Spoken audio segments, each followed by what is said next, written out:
ఇప్పుడు మనం ఎక్సర్సైజ్ చేస్తే మనకి ఎంత ఆరోగ్యంగా ఉంటాం. ఇప్పుడు బైసెప్ చేస్తూ ఉంటారు, బైసెప్ ఇలా బైసెప్ చేస్తూ ఉంటారు. అలా చేసే కొద్దీ ఆ కండ ఊరుతూ ఉండిద్ది. కొన్ని కాసేపట్లోనే తెలిసిపోయిద్ది, ఆ కండ ఊరుతూ ఉంటుంది అనమాట.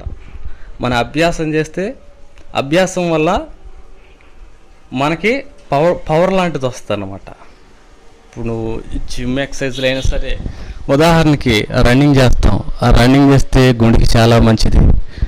ఆ ప్రాణశక్తి అనేది ఆ శరీరానికి వచ్చింది. ఇప్పుడు దానికి యాక్సిడెంట్లు అయినా కానీ పైనుంచి గోడపై నుంచి ఎత్తైన గోడపై నుంచి కింద పడ్డా కానీ ఏం కాదు.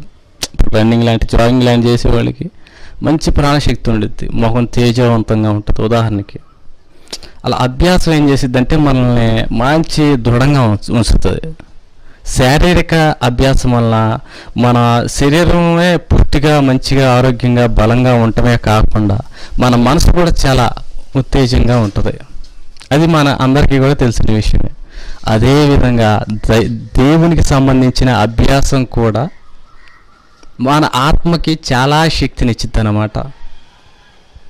మనం చేసే ప్రతి మంచి చెడు అన్నీ కూడా మన ఆత్మకి చెందుతాయి అన్నమాట. పచ్చిగా చెప్పాలంటే ఇదంతా ఆత్మకి చెందుతాయి.